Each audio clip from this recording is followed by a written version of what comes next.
Играете мяч.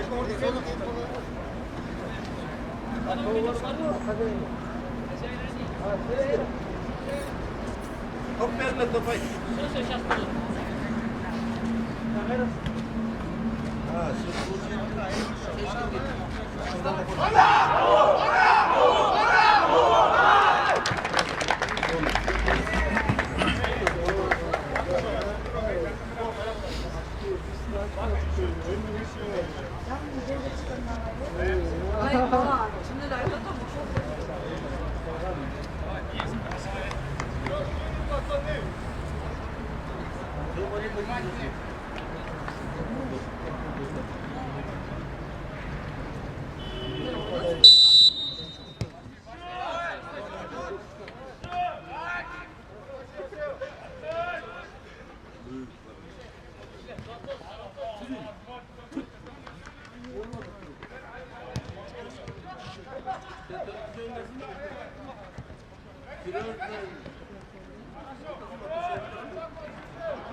Hocam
23'ü kaçırma.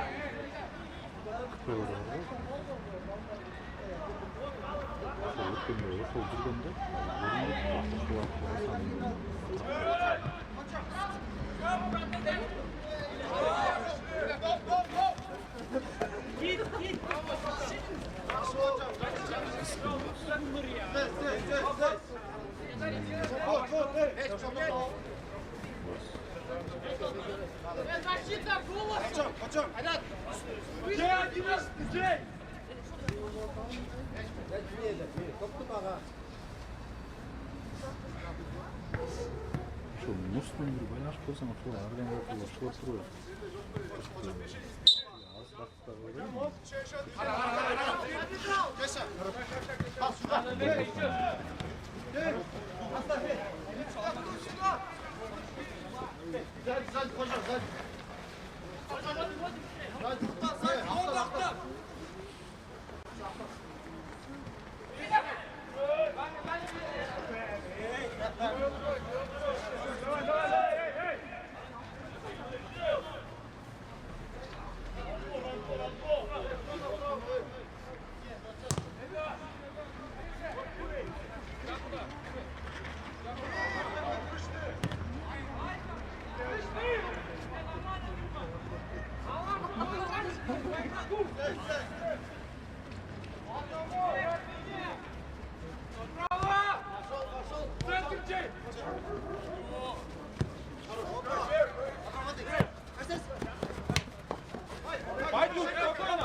Akademi var şimdilere bile, şimdilere bile de kalıyor. Artık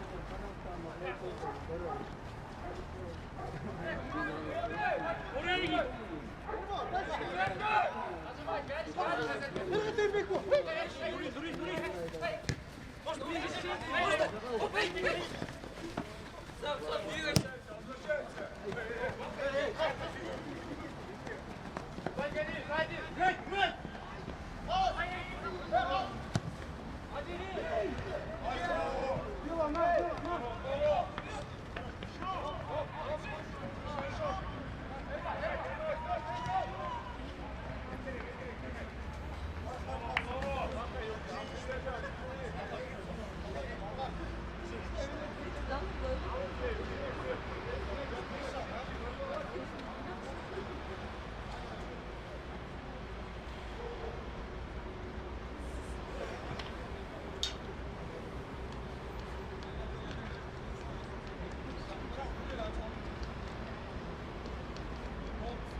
Hocam oyunda sana antrenmanda demedik mi? Topu beklemiyorsun diye.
Git 8 numara çabuk.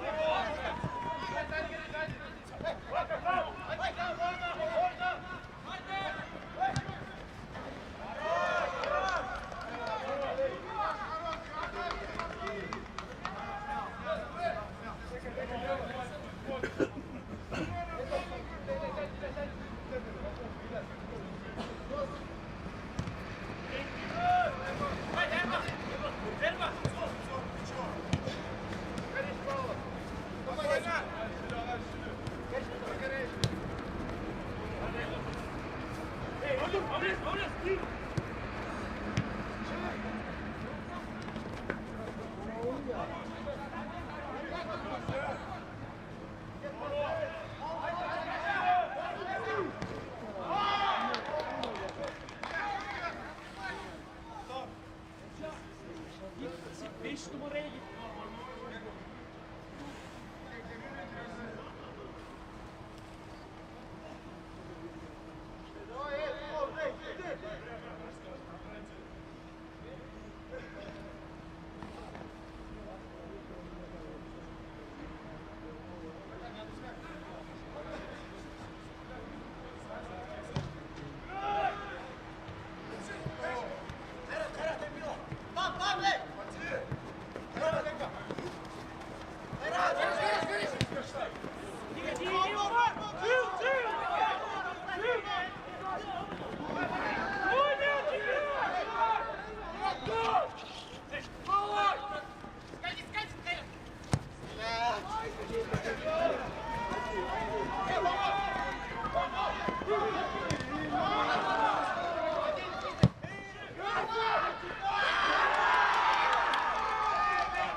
Саламатсыздарбы футбол сүйүүчүлөрү.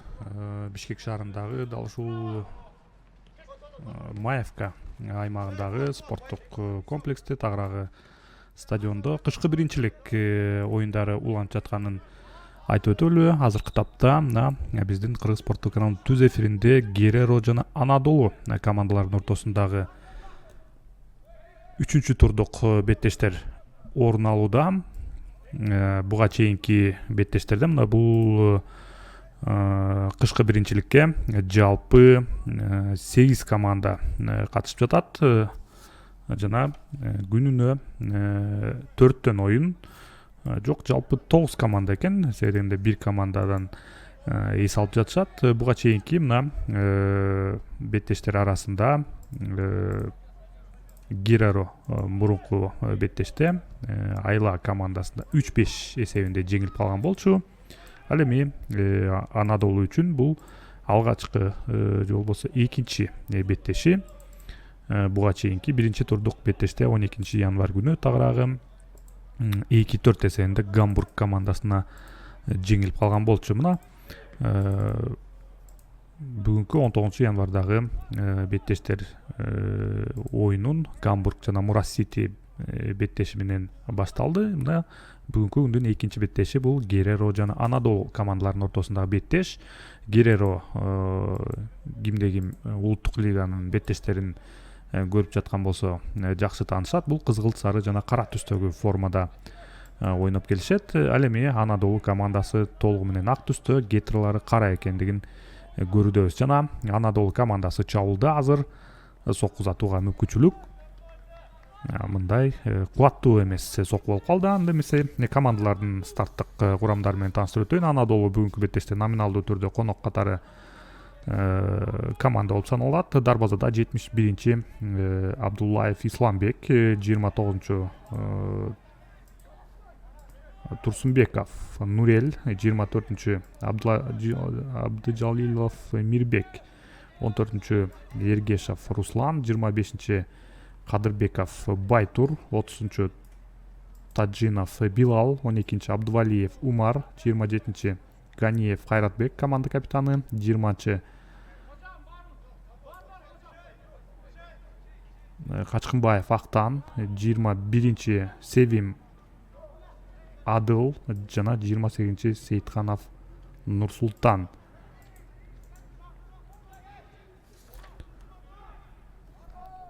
Ал эми Гереро командасы он сегизинчи Мукаев Келдибек, 20-чы Керизалиев Элдос, 4-чү Болотбеков Тагай, 17-чи Келдибеков Бактияр, 5-чи Мухамбетов Илим, 8-чи Тиленбаев Бекбол, 11-чи Кыдыров Эрбол команда капитаны, 12-чи Эсенгелдиев Калысбек, 23-чү Маликов Акылбек, 6-чы Назаралиев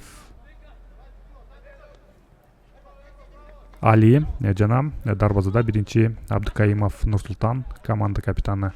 Командалардын башкармаштыруучусу Келдибек Мукаев Гереронку жана Анадолунку Якуб Минсар. Мына ушундай бул кышкы биринчилик беттештери сезон алдындагы даярдык катары иретиндеги командаларды формага келтирүү үчүн же болбосо оюнчуларды спорттук калыбына келтирүүгө арналган мелдештер болуп саналат. Мына бул кышкы биринчиликке көбүн эсе улуттук лигага даярдык катары көрүп жатышкан командалар ортосунда болуп жатат. Ошондой эле Кант шаарында дагы бир кышкы биринчилик беттештери орун алып жатат. Ал жакта дагы Кыргыз премьер лигасына катыша турган командалар дагы бар.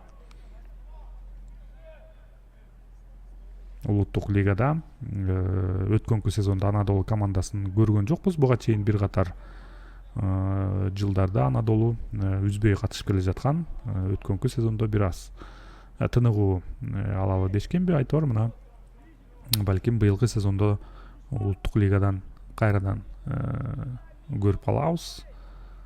Анадолу негизинен бул түркиялык клубтардан дагы билебиз жана башкы демөөрчүлүк кылып жаткан тараптагы түркиялык тараптан десек дагы туура болот. Себеби дегенде мына Түркия мамлекеттик футбол боюнча Европа эмес, бүтүндөй дүйнө жүзүндө дагы орду бар мамлекеттердин бири. Азыр башкы калыс капитандарга түшүндүрүү иштерин жүргүзүп жатат бардыгы жайында. Демек беттешти улантсак болот. Бурстан чыгарып берүү. Эсенгелдиев Калысбек азыр Герерого бурстан чыгарып берүүнү иштеп берди. Бирок чыгарып берүү бар. Бул жерде Айпанчага чыгарып берүү жана Анадолу контр чабуулга чыкса болот. Эртерээк ортоңку бөлүккө пас жана Гереро командасынын борбордук коргоочусу азыр топту кайтарып алды. Жана Анадолу командасы азыр чабуулга чыкса болот. Жок, Гереро оюнчулары топко ийгилик кылып жатат. Анадолуга бир аз оорчулук болушу мүмкүн. Себеби дегенде мындай мелдештерде өткөнкү сезондо улуттук лигага чыга алган жок, андыктан ошол жагдайдагы таасир бериши мүмкүн. Эсенгелдиев, Калысбек топко чыгып барган, дарбаза бош, Гереро командасы чабууда. Айып Айтжан ичинде, тогучун күрөш жана Анадолу коргоочусу Эргешов Руслан бул жерде топко ойноду жана командасын сактады десек болот. Эсеп сандары 1-0. Негизинен буга чейинки чабуулдарда Гереро 1 голду киргизгенге жетишти. Андыктан Анадолу азыр кубалоочу тарапта. Андыктан чабуулга көбүрөөк чыгышы керек.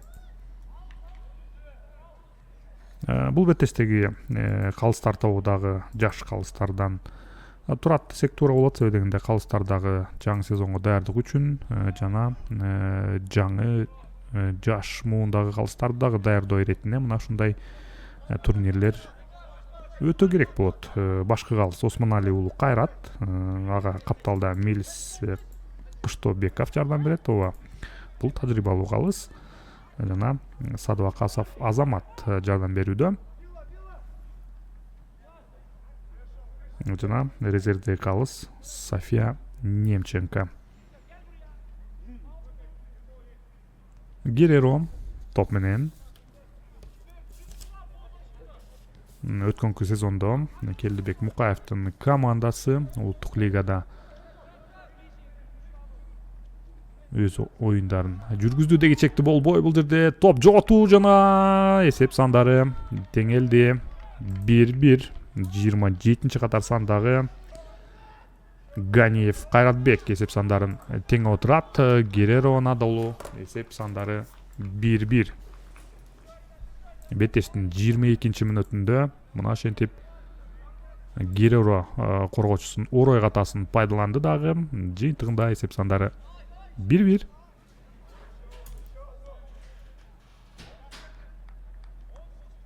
Анадолу капитаны мына ошентип эсеп сандарын теңеди. Беттеш демек мындан дагы кызый түшөт өңдүү. Себеби дегенде азыр командалар бири-бири менен гол алмашты.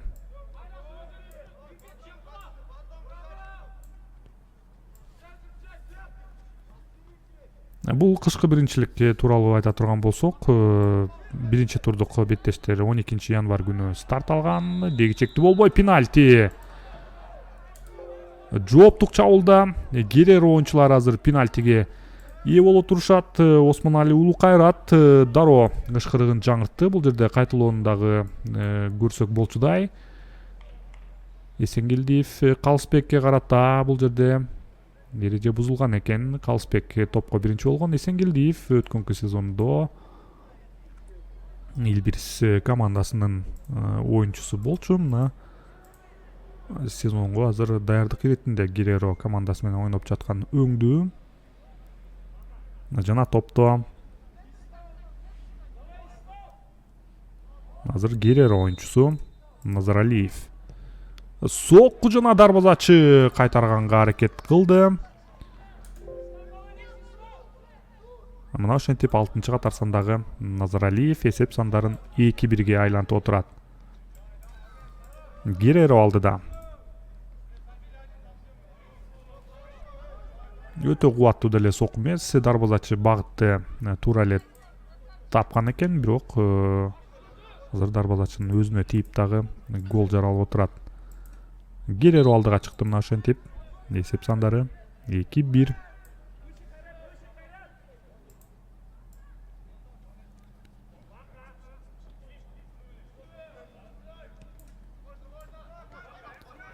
Мына ушул биринчилик тууралуу жалпы 7 команда катышып жатат.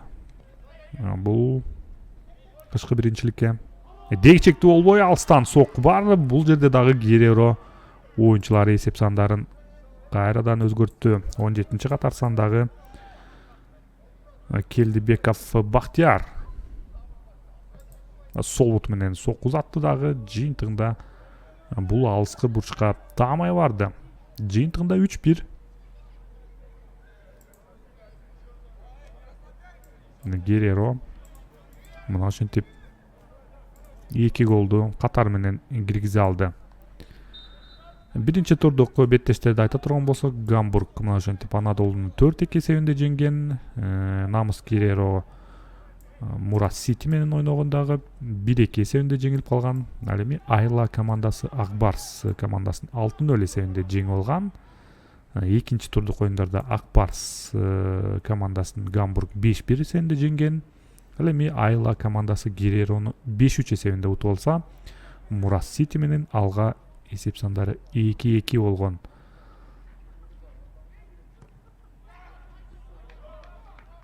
Алыстан сокку бар бул жерде. Бир аз тамай болгон жок. Ошондой эле алга командасы бул кышкы биринчиликке дагы катышып жатат. Жана толугу менен өзгөрүүлөр болушу толук мүмкүн алга командасында курамы боюнча. Өткөнкү сезондогу оюнчулардан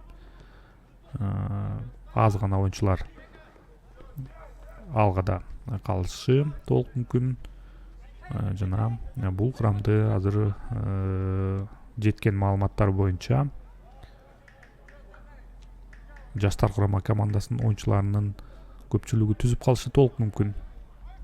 Баш кыймаштыруучу дагы азырынча аныкталып элек алга командасында. Мына даярдык иретинде бул кышкы биринчиликке жаштар менен катышып жаткандыгын айтсак болот.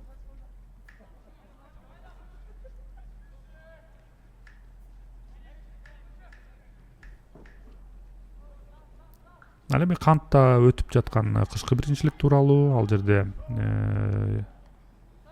Талант командасы, Бостери, Бурана, Дордой командаларынын жаштар курамдары, Абдышата командасынын 2 курамы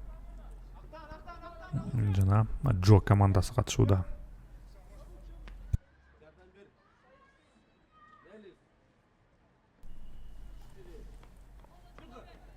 Анадолу командасында алмаштыруулар бар.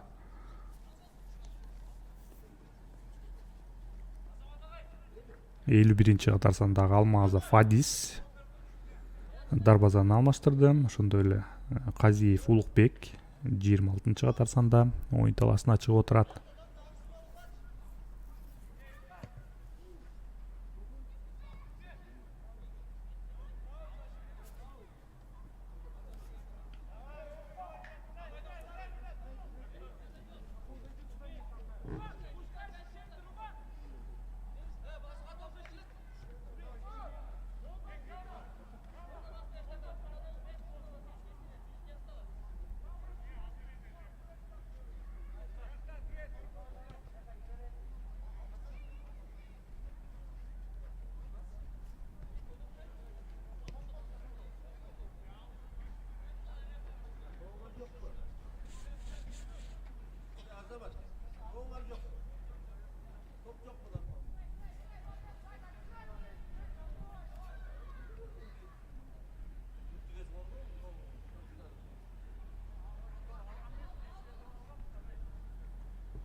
Беттеш уланат азыркы тапта.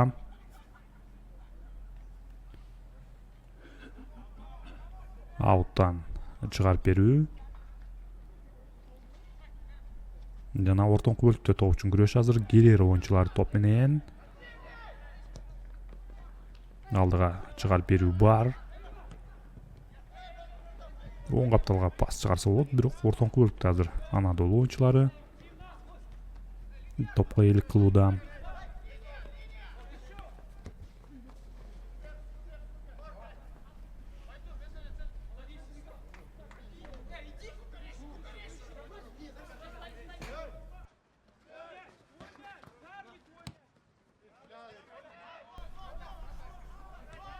Гереро соңку мүнөттөрдө топко көбүрөөк ээлик кылууда. Эсенгелдиевке пас. Бул жерде Калысбек азыр бул топко жете албайт.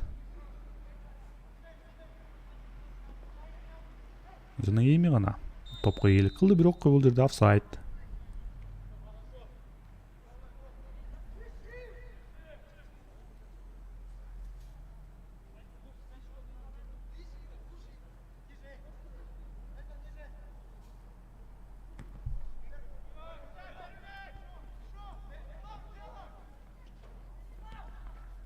Анадолу чабуулга чыгууда прессингти кошту жана сокку узатыш керек. Айпанчанын ичинде бул жерде коргоочу кайтып келди.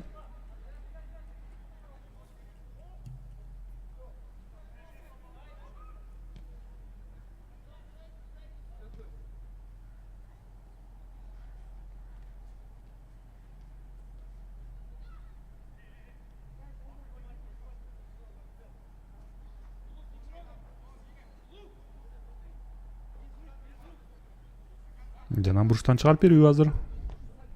Айпанчанын ичине көтөрүп берүү бар бул жерде. Сокку узатууга мүмкүнчүлүк бар эле. Жана Гиреро коргоочулар ойноду азыр. Эсенгелдиев оң капталга пас бул жерде. Өнөктөштөрүнө азыр пас жеткен жок. Анадолу коргоочусу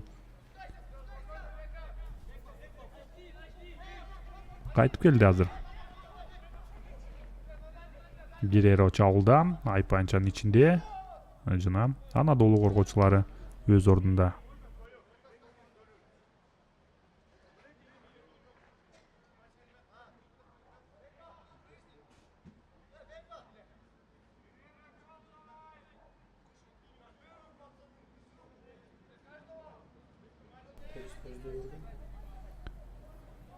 Эми Гиреро командасы азыр бурчтан чыгарып берүүгө. Бул жерде офсайд болуп калышы мүмкүн. Жок. Офсайд жок жана чабуулдууланса болот. Кайталаш керек бурчтан чыгарып берүүнү.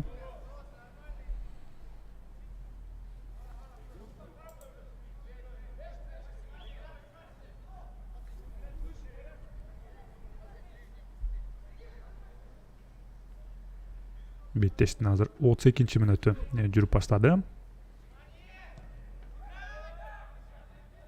Алыска бурчка көтөрүп берүү бар бул жерде. Эсенгелдиев топ менен жана аут.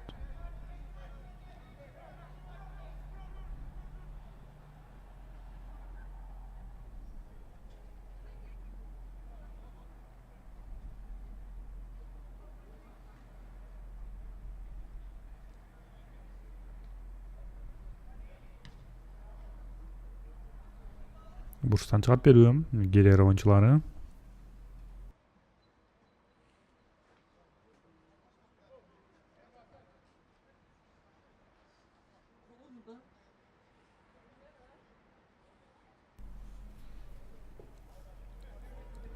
Эми оң капталдан азыр бурчтан чыгарып берүү.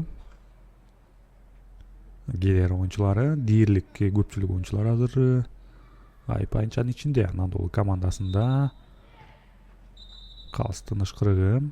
Эмне болду бул жерде? Айпанчанын ичинде позиция үчүн түртүшүүлөр жана башкы калыс азыр бардыгын көрүп турат.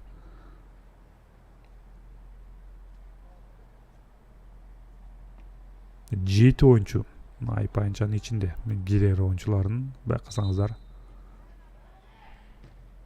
Жакынкы бурчка көтөрүп берүү бар бул жерде. Нөлдүк бурчтан эле сокку узатып койгондой.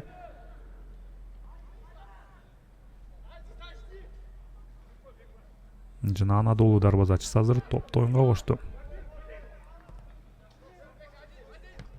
Алдыга чыгарып берилген топ. Гиреро оюнчулары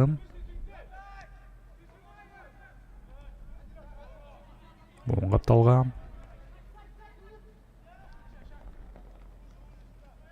Жана дарбазачы өз ордунда. Эми Анадолу позициондук чабуулга өтүү аракети. Дереже бузуу бар.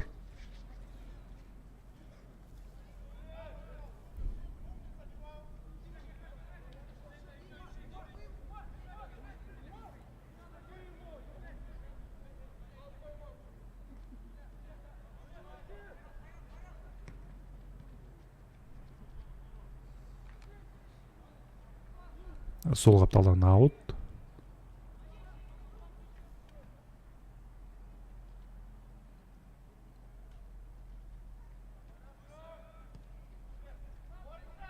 Айпанчанын ичине пас бул жерде сокку узатууга азыр ыңгайлуу позицияны издеп көрсө болот.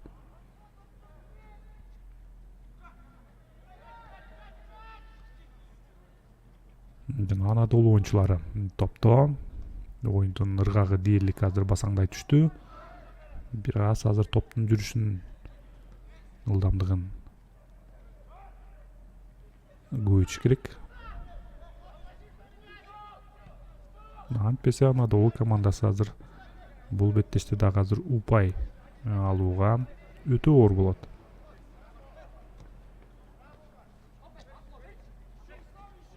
Гереро.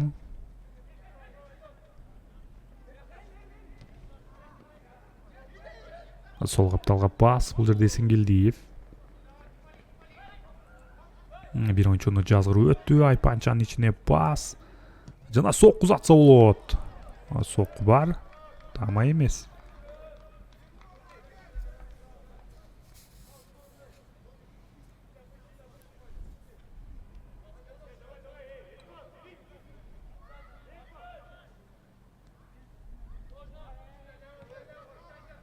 Anadolu oyuncuları оң капталдан азыр чабуулга чыкса болот. Оң капталдан Айпанчанын ичинде ким бар? Азырынча эч ким жок. Эми гана пас. Бул жерде Гереро коргоочулары. Ортоңку бөлүктөн Мукаев. Жана сол капталга пас. Бул жерде топ үчүн күрөш жана дереже бузуусуз. Гереро командасында азыр аут.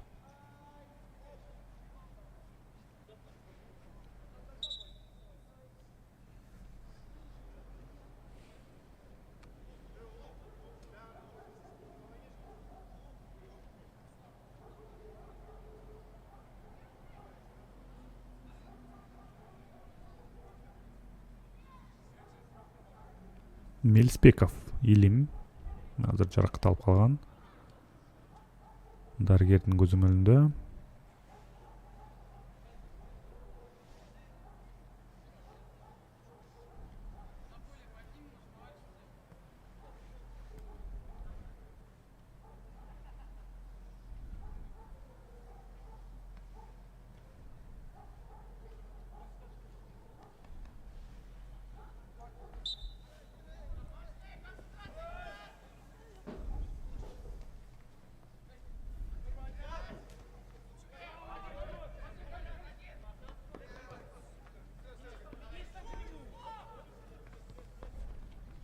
Гереро топто.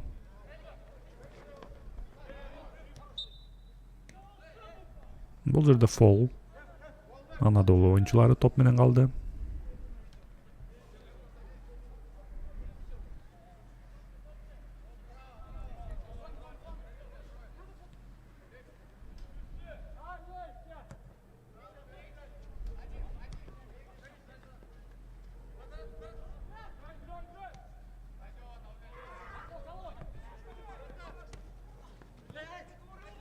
Эсенгелдиев сол капталдан. Бул жерде эч кандай офсайд жок. Эсенгелдиев азыр Анадолу коргоочулары артка кайтып келишти дагы. Бурчтан чыгарып берүү орун алат. Бирок бул жерде топко чалынып калды өңдөнөт. Гереро оюнчусу.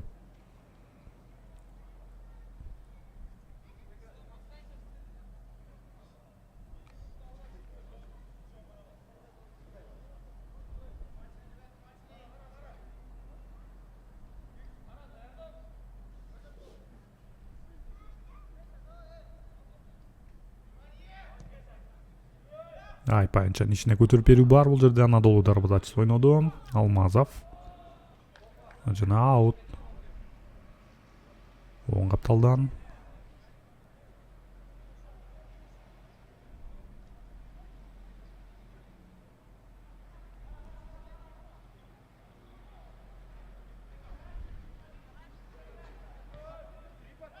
Анадолу коргоочулары азыр топту эми гана Айпанчасынан чыгарышты. Бирок баары бир топ Гереро оюнчуларында. Дарбазачы Абдыкалилов ойнойт. Эми гана Анадолу азыр чабуулга чыкса болот.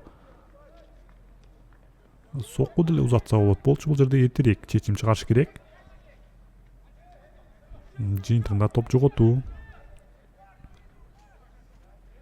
Ортоңку бөлүктөн Герера оюнчулары кайрадан Эсенгелдиевке пас. Бул жерде дарбазачы Алмазов ойнойт. Бул жерде эреже бузуу бар. Стандартка балдарга азыр басым жасап Анадолу командасы гол жаратканга аракетин көрүш керек.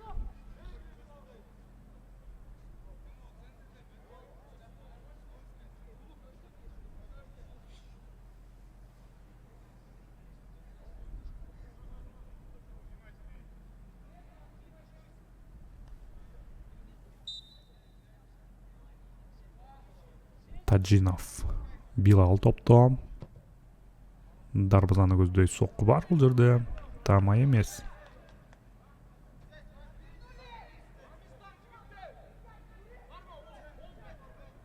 Кыска пас аркылуу азыр коргонуудан чабуулга өтө аракетин көрөт Гереро. Жана Анадолу оюнчулары азыр топту тартып алышты.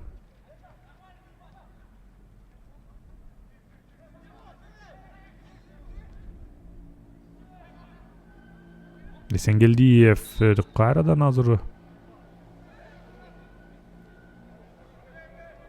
чабуулга чыгуу аракети. Бул жерде топ колуна тийип калыптыр. Демек топ менен Анадолу командасы калат.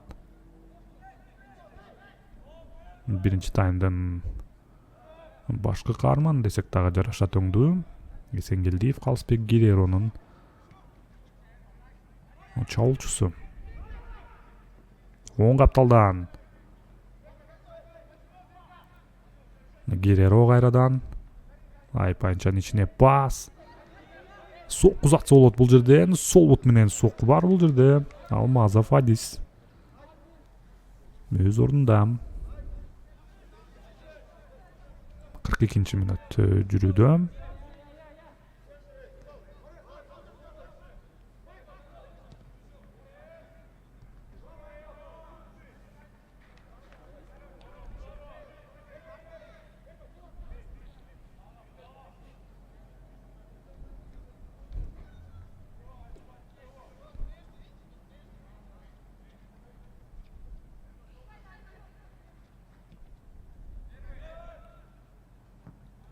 Топ үчүн күрөш бул жерде.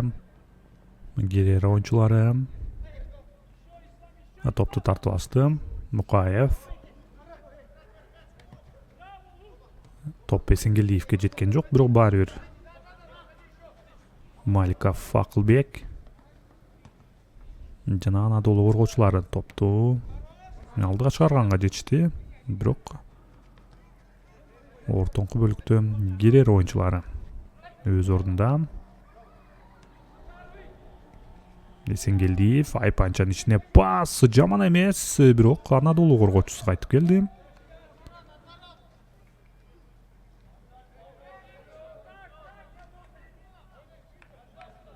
Эми Анадолу оюнчулары топто.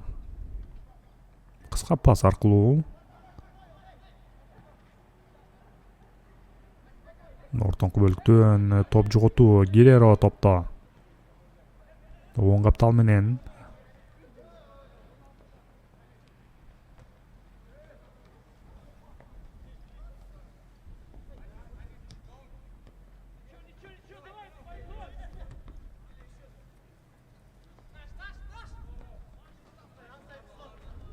бул жерде аут.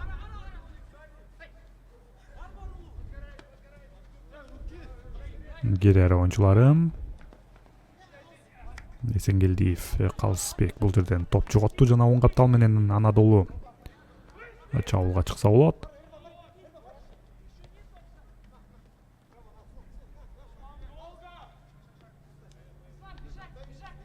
Деми гана Герера оюнчулары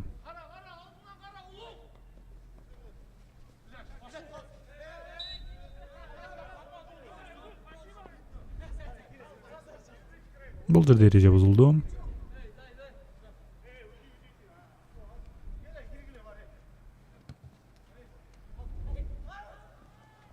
Эсенгелдиев оң капталга эртерээк пас чыгарышы керек эле. Коргоочу ойноду жана Анадолу дарбазачысы Алмазов Адис.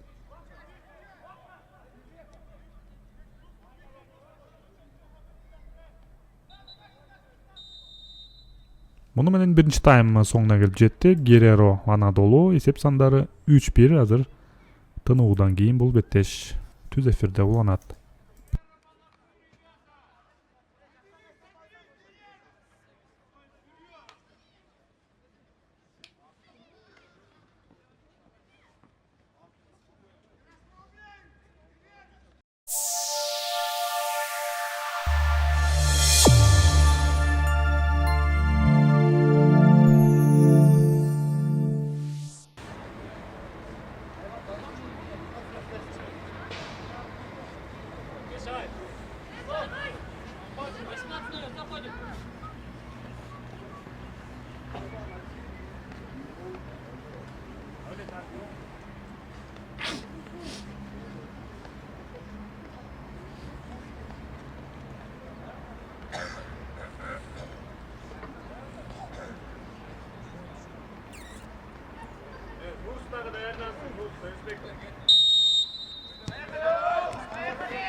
Гереро жана Анадолу беттешинин экинчи таймы старт алды. Биринчи 45 мүнөттүктөн кийин эсеп сандары 3-1 Гереро командасынын пайдасында. Жана экинчи бөлүктө азыр Анадолу командасында толук 45 мүнөт убакыт бар. Бул беттештин эсеп сандарын өзгөртүүгө. Азыр командалардын курамдары менен тааныштырып өтөйүн. Анадолу командасында дарбазада биринчи таймда алмаштыруу орун алган. Азыркы тапта 51-чи Алмазов Адис дарбазада турат. 29-чу Турузбеков Нурел, 24-чү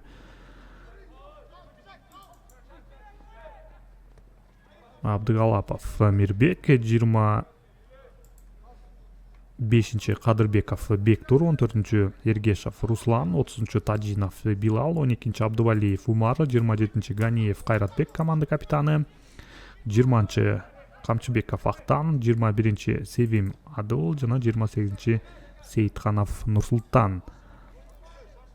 Команданын баш алмаштыруучусу Якуб Минсар. Гереро кызгылт сары, көк кызгылт сары түстөгү формада. Дарбазада биринчи катарсында Абдыкалилов Нурсултан, 6-чы Назаркулов Али, 23-чү Маликов Акылбек, 12-чи Эсенгелдиев Калысбек, 11-чи Кыдыров Эрбол команда капитаны, 8-чи Тилекбаев Бекбол, 5-чи Мелисбеков Илим, 17-чи Келдибеков Бактияр, 4-чү Болотбеков Тагай, 20-чы Керезалиев Элдос жана 18-чи Келдибек Мукаев команданын баш алмаштыруучусу Мукаев Келдибек. Топто Гереро. Азыр коргоочулар эч шашылбастан кыска пас аркылуу. Бул беттештеги башкы калыс Осмонали уулу Кайрат, биринчи жардамчы Мелис Кыштобеков, экинчи калыс жардамчы калыс бул Азамат Садыбакасов, резервдеги калыс София Немченко.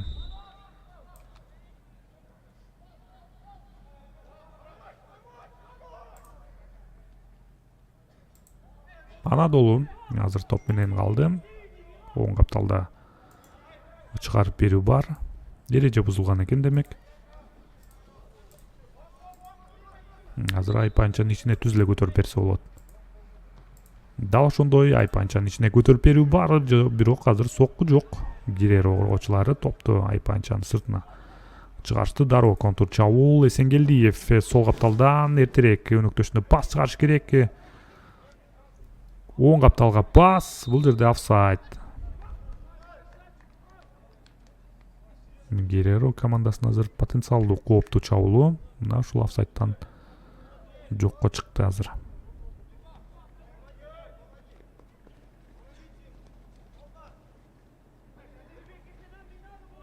Бирок Гереро оюнчулары топту кайрадан тартып алышты. Айпанчанын ичине пас. Бул пас азыр таамай эмес.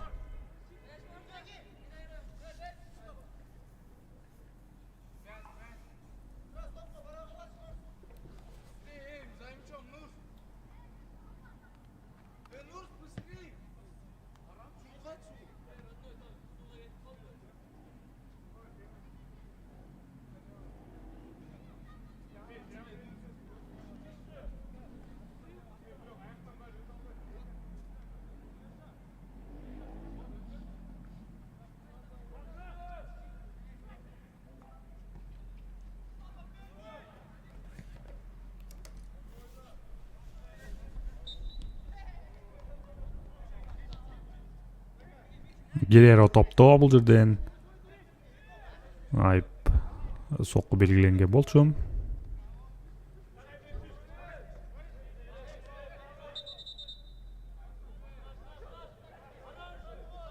Анадолу азыр аутто туура эмес чыгарып бергендиктен улам азыр. Guerrero ауттан ыргытып берүү бар.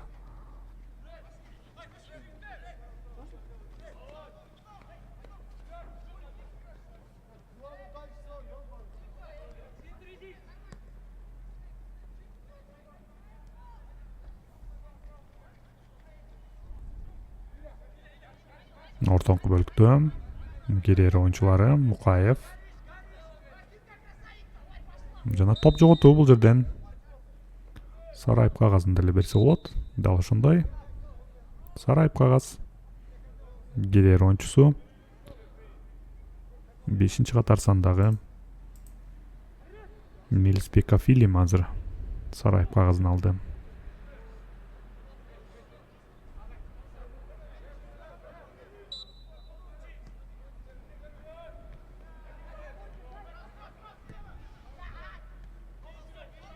Жана Guerrero чабуулда Эсенгелдиев бул жерден алыстан сокку узатып көрдү. Алмазов ойноду.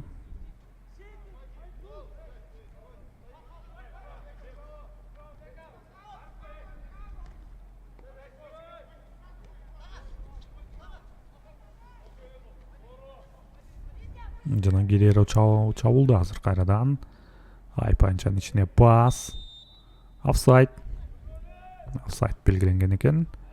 Эми Анадолу топ менен калды. Азыр чабуулун күчөтүш керек Анадолу. Бул беттеште упайга ээ болом десе оң капталга пас. Эртерээк өнөктөшүндө пас жеткириш керек. Жана сокку узатууга азыр жетишкен жок. Мукаев борбордук коргоочу милдетин аркалоодо.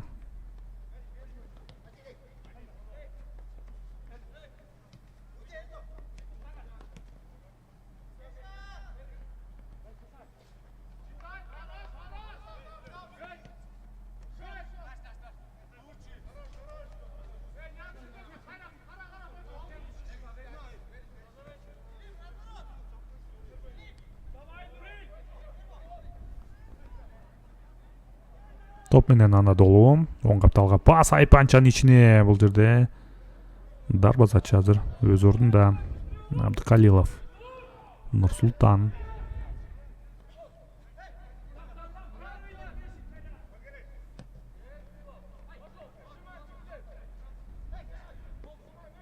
Мукаев. Мыкты пас бул жерде Guerrero чабуулда 3-2 дээрлик чабуул. Айпанчанын ичине кирип барды. Жана эң бир туура эмес чечимди чыгарды. Эртерээк өнөктөштөрүнө пас чыгыш керек эле. Бурчтан чыгарып берүү.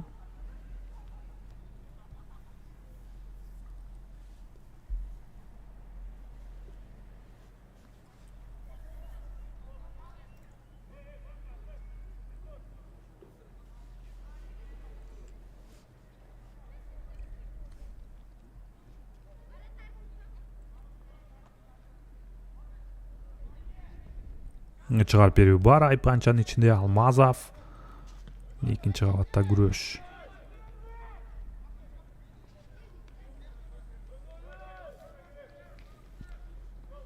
Жана кооптуу чабуул менен жыйынтыкталган жок.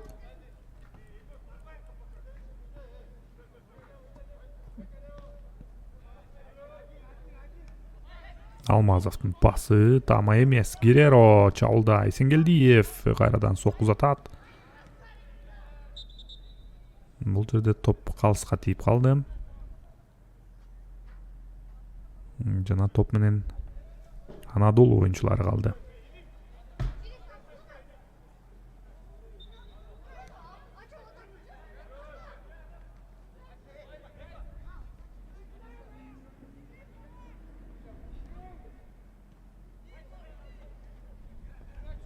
Ортоңку бөлүктө Анадолу азыр чабуулга чыкса болот.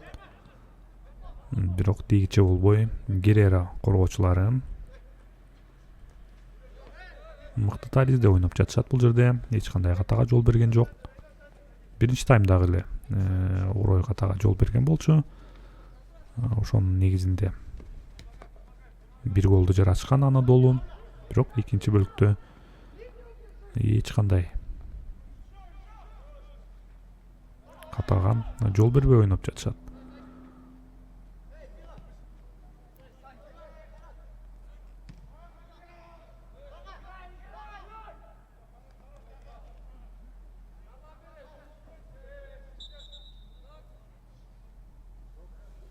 Анадолу коргоочусу азыр жаракат алып калгандай. Жок, бул 27-катар сандагы команда капитаны Ганиев Кайратбек, Анадолу командасындагы жалгыз голдун автору.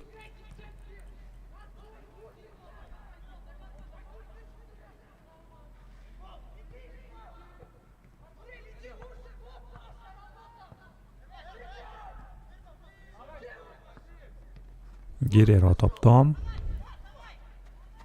Болотбеков. Чыгарып берүү бар бул жерде. Бош калган дарбаза, түз эле дарбазаны көздөй сокку бар бул жерде. Алмазов артка кайтып келгенге жетишти. Бурчтан чыгарып берүү.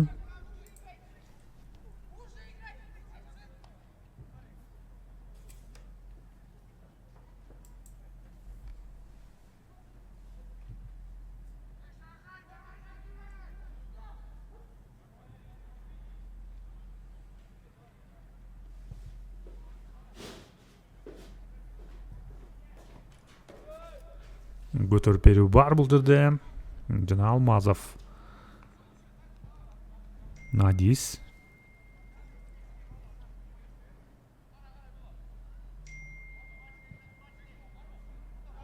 Экинчи рет бурчтан чыгарып берүү. Эсенгелдиев Айпанчанын ичине бул жерде айланып азыр сокку узатууга мүмкүнчүлүк алган болчу Герер оюнчулары. Дагы да болсо сокку узатууга мүмкүнчүлүк.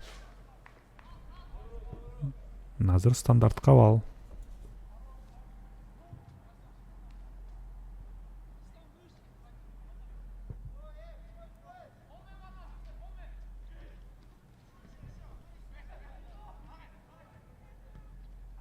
Мукаевден сокку.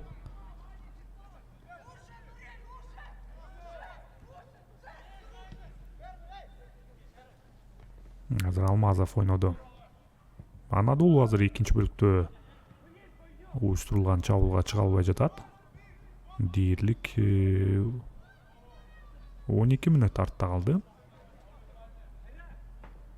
Экинчи таймдын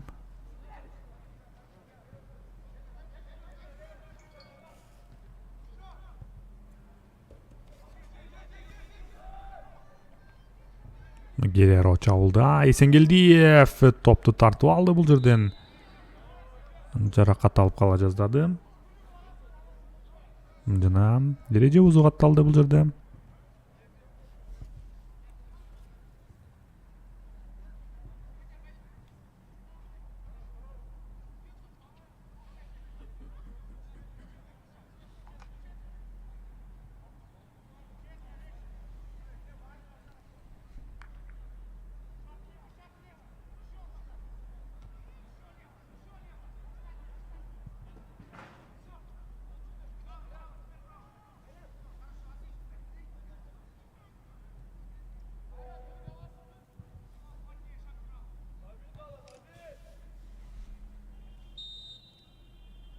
Мукаев өзү топту алды жана дарбазанын көздөй сокку бул жерде топ тосмого тийип калды. Жыйынтыгында кезектеги бурчтан чыгарып берүү.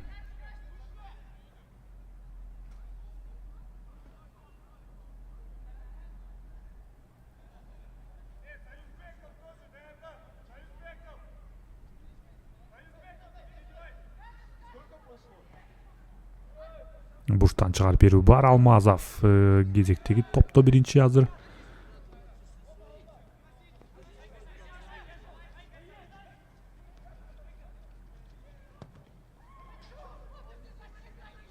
Бурчтан чыгарып берүүнү азыр кайталаш керек. Гереро. Дагы да болсо азыр чабуулда стандарт кабал.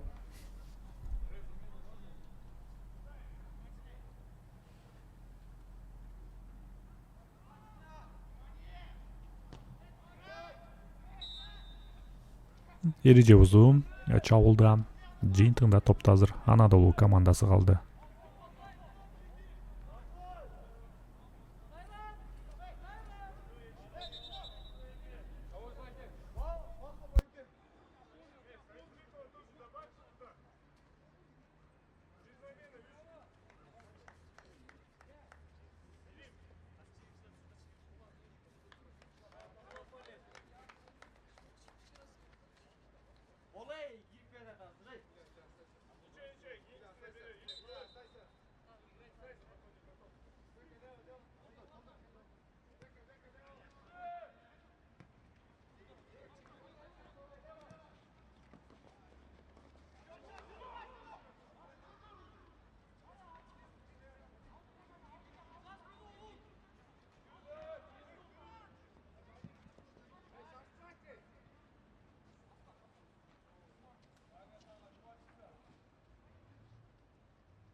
Altmış ekinci minut жүрүп баштады. Гереро Анадолу эсеп сандары 3-1. Экинчи бөлүктө тескерисинче Гереро оюнчулары көбүрөөк чабуулда болуп жатышат. Азыр Анадолу командасында дагы бир алмаштыруу бар.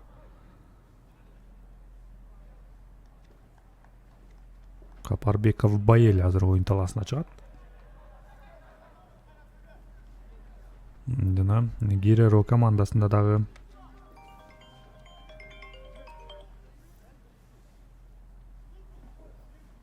Союзбеков Нурсултан оюн талаасына чыгат.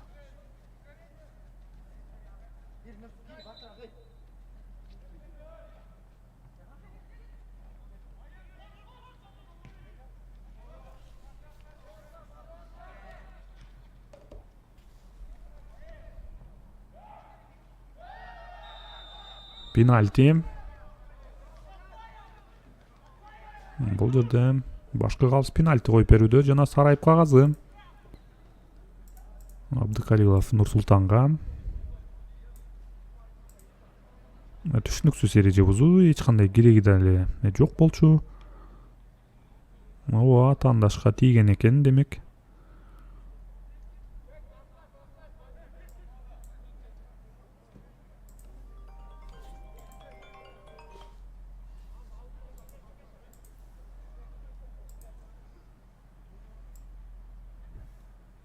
Топто 25-чи катар сандагы Анадолу оюнчусу Кадырбеков Байтур.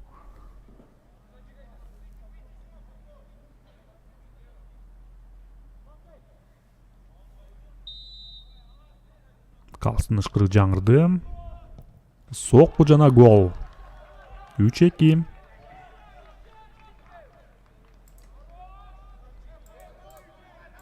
Анадолу азыр бир аз бошоңдукка алдырып койду. Жана кереги жок пенальти болчу. Жыйынтыгында мына гол жаралып отурат. 3-2.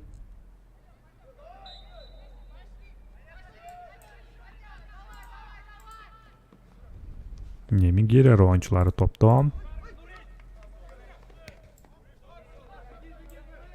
Оң капталга пас бул жерде. Топ жоготуу.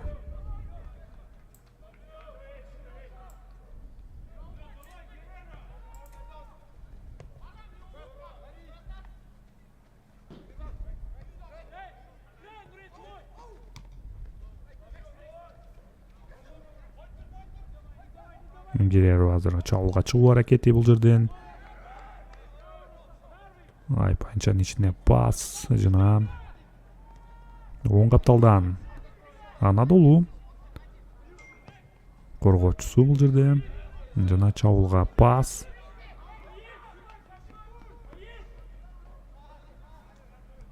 Дарбазачы аркылуу жана Гереро оюнчулары топ менен калды.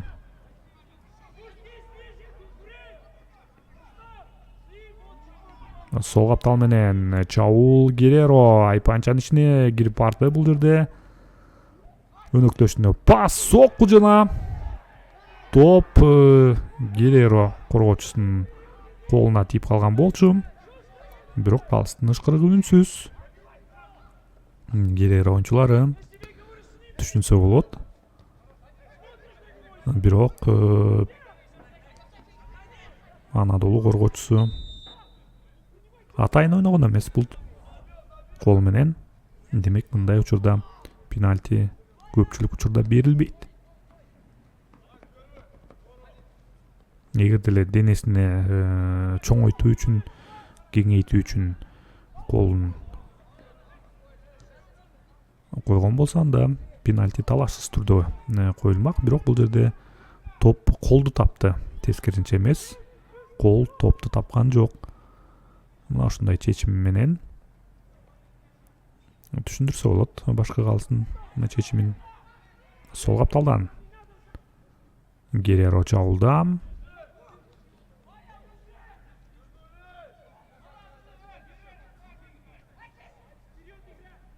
Жана 67-мүнөттө жүрүп баштады. Борбордук бөлүктөн Анадолу чабуулга чыгуу аракети бул жерде. Жана коргоочулар эч кандай тобокелчиликке барган жок дагы, аутка тийип койду жөн гана. Эми оң капталдан Анадолу оюнчулары чабуулга чыкса болот бул жерден. Айпанчанын ичине эле дароо пас чыгарып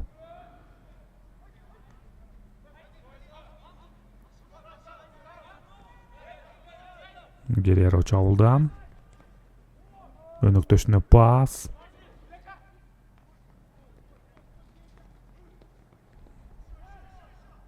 Жана Анадолу коргоочулары өз ордунда болуп чыгышты бул жерден.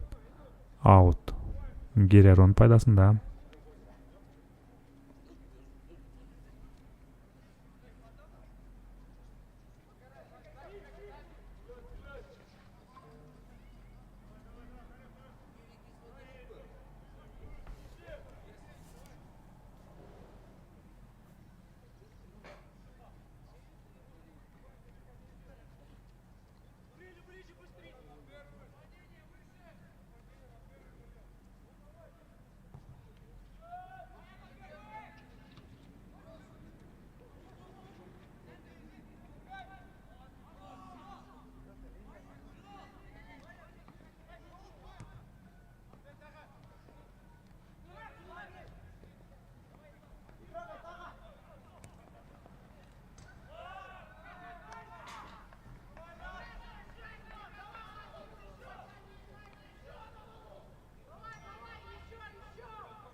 Прессингте Анадолу оюнчулары атамдашынын бөлүгүнө чейин барып тосуп алууда. Бирок Гереро мына ушундай чабуулдарга чыгып кетсе болот. Сол капталга пас. Эч кандай офсайд жок бул жерде. Ортоңку бөлүктө Гереро оюнчулары кайрадан топто. Сол капталга пас чыгаруу аракети. Оң капталга пас чыгарса болот. Мына дал ушундай. Бирок бул жерде Анадолу коргоочулары сол каптал менен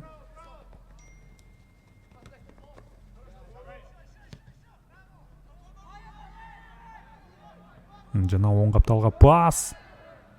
Эч кандай эреже бузуу жок, туруш керек.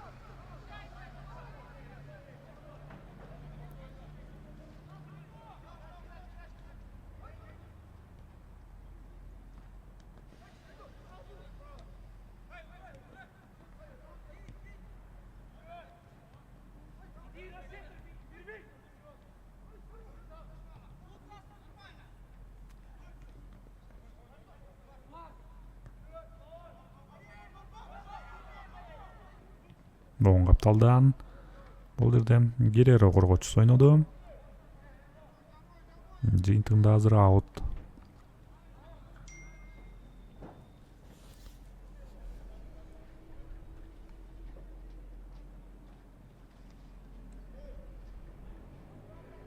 Айпанчанын ичинде Анадолу коргоочусу жана дагы бир пенальти. Бул жерде Калстын жардамчысы дагы сигнал берди, желекчесин көтөрүп. Жыйынтыгында азыр башкы калыс дагы бир пенальти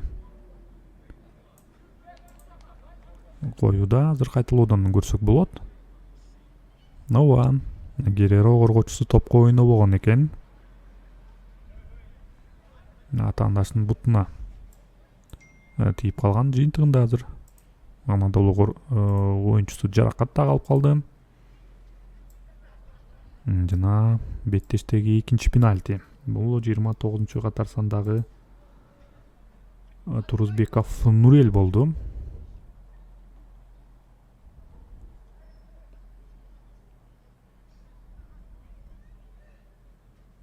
Жыйынтыгында азыр Анадолу экинчи пенальтисин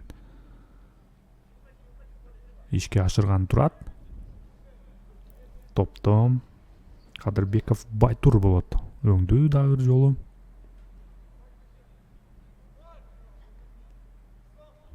Буга чейинки пенальтини дагы таамай аткарган болчу. Эми эсеп сандарын теңегенге мүмкүнчүлүгү бар.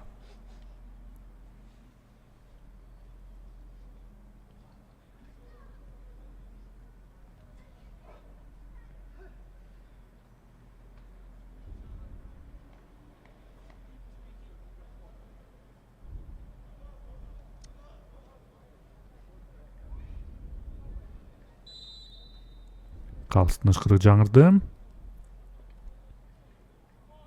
Сокку жана гол. Гереро Анадолу. Эсеп сандары 3-3.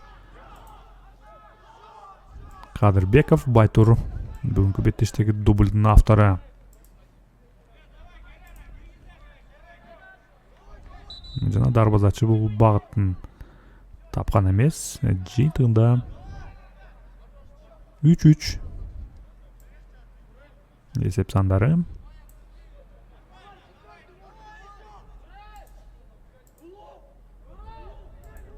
Дагы 17 мүнөт убакыт бар. Убакыт кенен.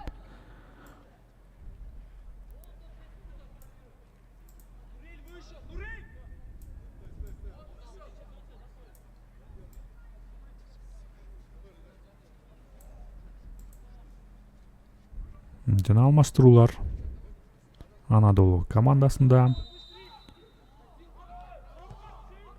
Дүйшеев Эржан,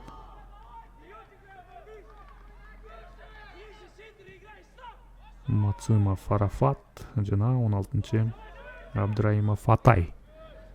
Ушул оюнчулар оюн талаасына чыкты. Анадолу командасында соңку мүнөттөрдө бул беттештеги кандай өзгөртүү киргизе алат, муну байкай туралы. Гереро чабуулда Айпанчанын ичине кирип барды. Чыгарып берүү бар алыскы бурчта. Сокку жана Алмазов. Адис азыр командасын сактады. Бурчтан чыгарып берүү орун алат азыр.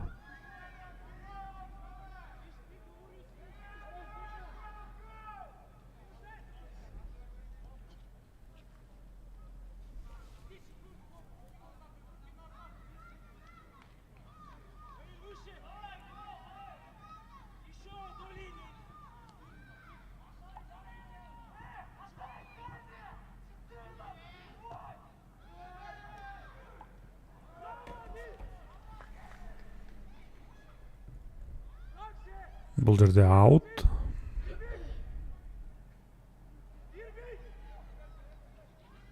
Гереро топто. Айпанчанын ичине чыгарып берүү бар.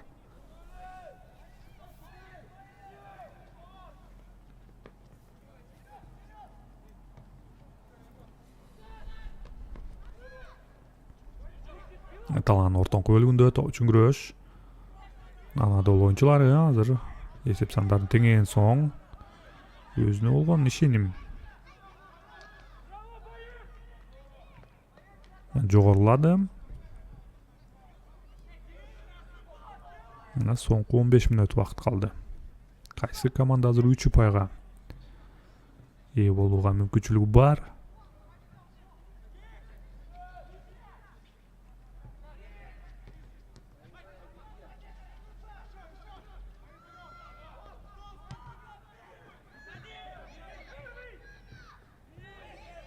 Жана Анадолу коргоочулары азыр бул жерден катага жол берип коюшут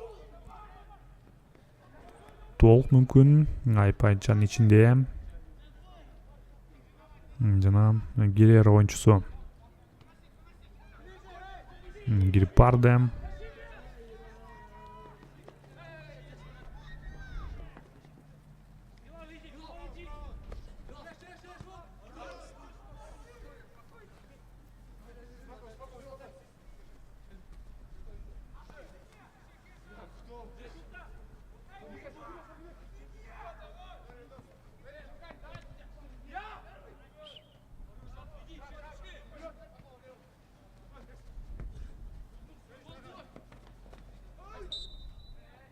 Эреже бузуп атталды бул жерде.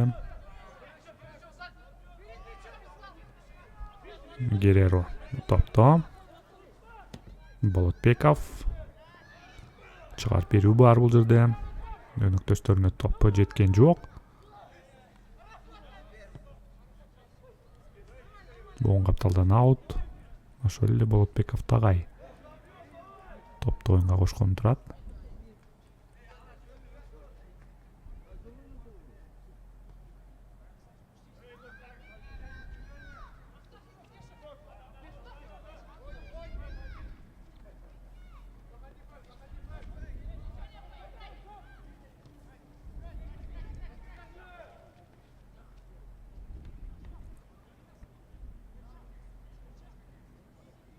Аутта кайталашы керек азыр.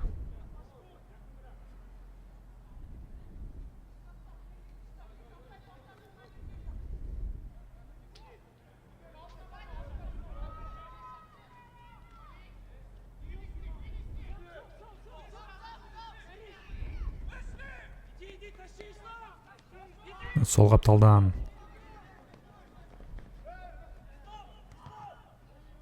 Анадолу чабуулда. Бул жерде офсайд.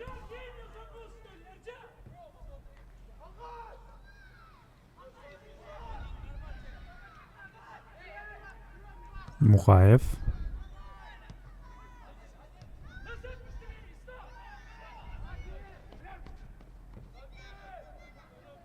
Жана Анадолу топ менен калды.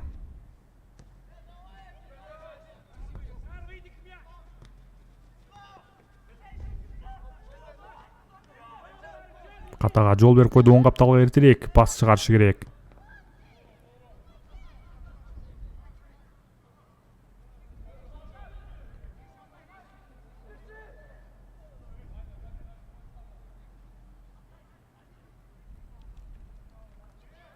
Азыр оң капталдан аут. Анадолу топто.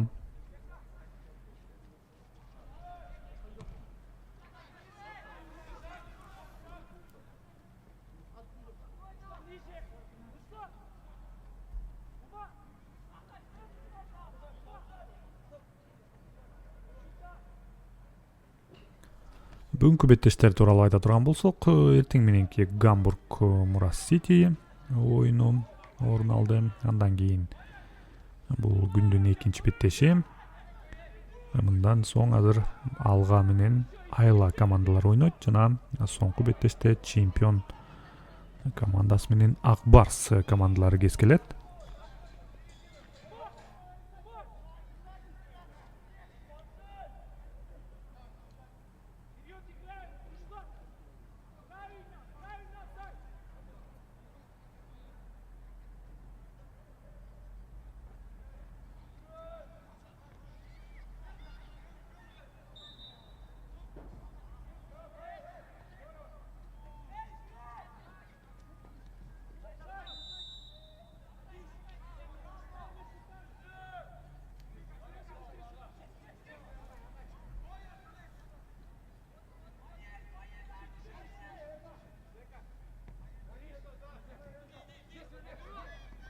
Топ менен Анадолу командасы.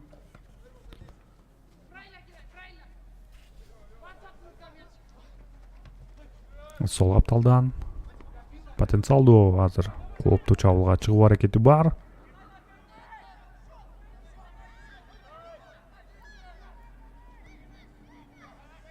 Жана Айпайынчанын ичинде офсайд жок бул жерден. Сок узатышы керек.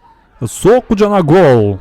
Гереро 4-чү голду киргизип отурат. 8-чи катар сандагы Тиленбаев Бекбол 4-чү голду жаратты. 81-чи мүнөт. Бул жерде 2 коргоочу тең азыр сактай алган эмес. Жыйынтыгында мына ошентип 4-чү гол жаралып отурат. 4-3 Гереро алдыда.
Гереронун кезектеги чабуулу бул жерде. Алмазов Адис, Анадолу дарбазачысы топто биринчи жана азыр соңку 8 мүнөт убакыт калды.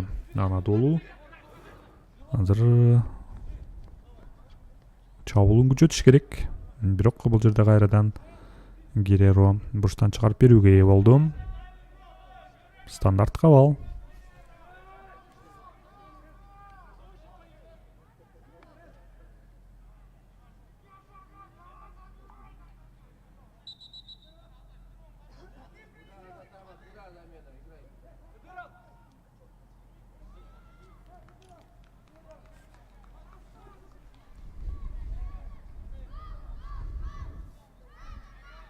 Жана Гереро командасында алмаштыруу бар.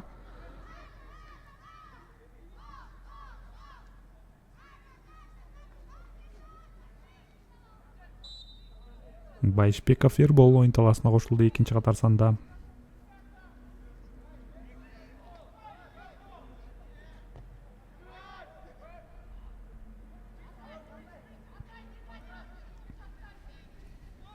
Көтөрүп берүү анчалык кооптуу болгон жок, бирок баары бир сол капталдан Гереро чабуулда. Сокку бар жана таамай болбой калды.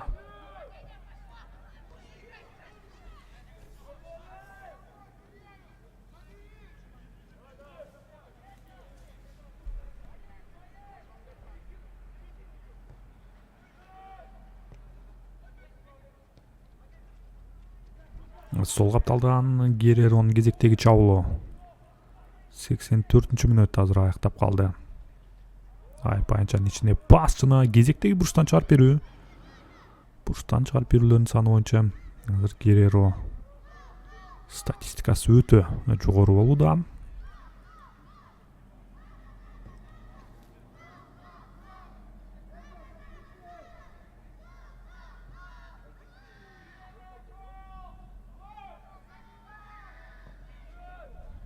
Чыгарып берүү жана Алмазов топто биринчи эртерээк алдыга чыгарыш керек. Бекчекте болбой азыр коргоочулар Гереро командасында өз ордунда жана эч кандай катага жол бербестен сол капталга пас чыгарышты.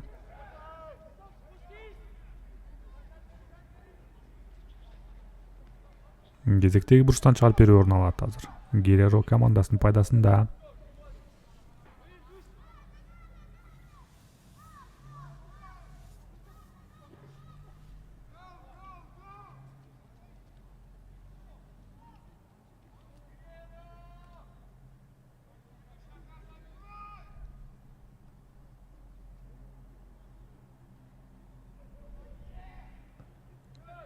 Айпанчаны чыгарып берүү жана Алмазов Адис.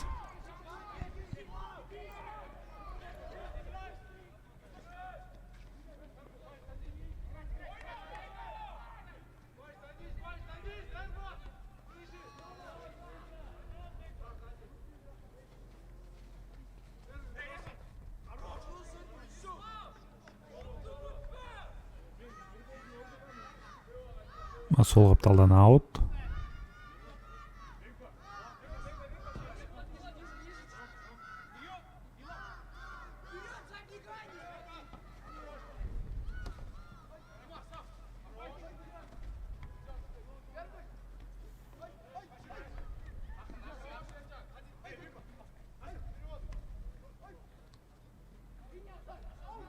Seksen altıncı minut жүрүп баштады азыр. 4 гана мүнөт убакыты бар. Анадолу командасында азыр. Ал эми Гереро.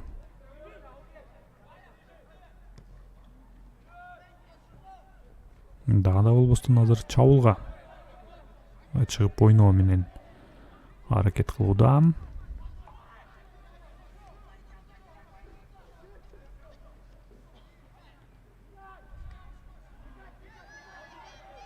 Сол капталга пас. Бул жерде эч кандай офсайд жок жана мүмкүнчүлүк бар. Дарбаза тирөөчүнө тийип калды бул жерден. Эми кезектеги бурчтан чыгарып берүү. Анадолу оюнчулары азыр чалып калганы байкалууда. Атандаштын оюнчуларына жетпей калышууда.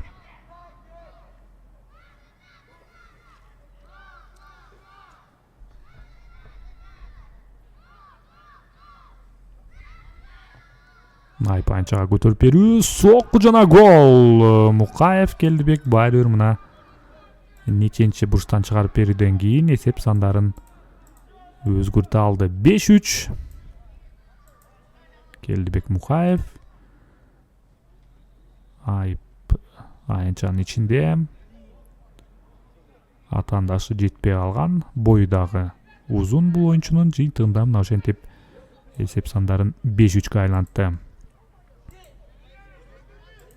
Бул беттештеги жеңүүчү аныкталып калды. Өңдөнөт. Калган мүнөттөрдө 2 голду жаратуу өтө эле оор Анадолу үчүн.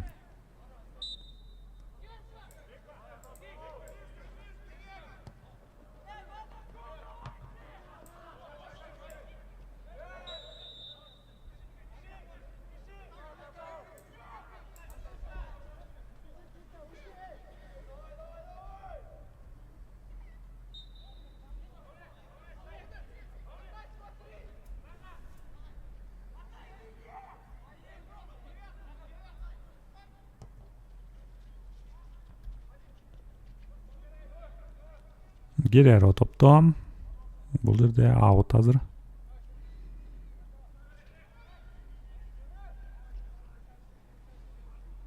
Жана топ жоготуу.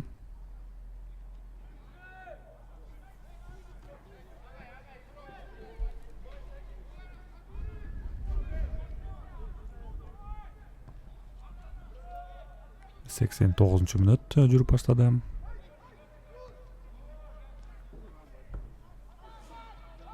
Жана Анадолу командасынын соңку чабуулдардын бири оң капталга чыгарып берүү.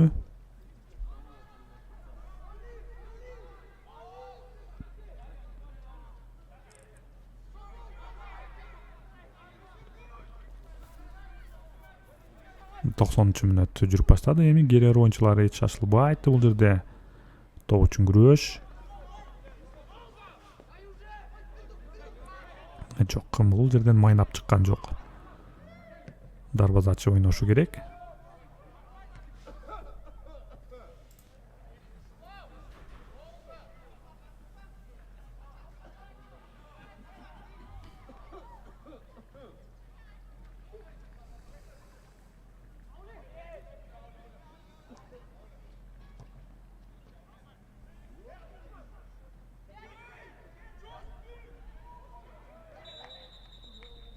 Жана бул жерде топ талаасын таштай электе эле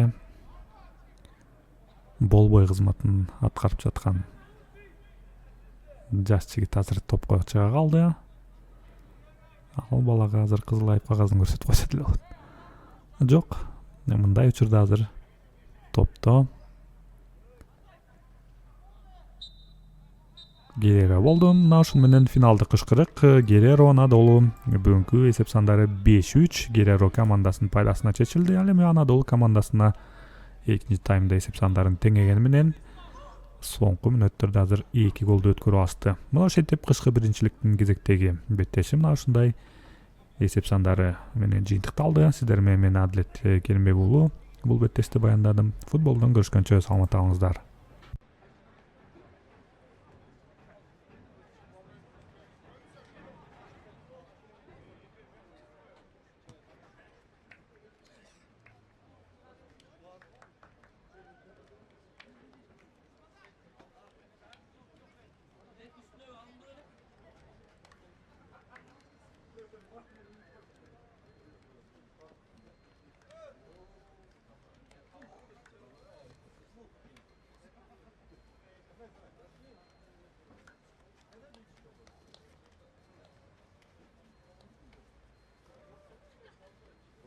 Все, выходим, давай, на мяч, это, движение, да.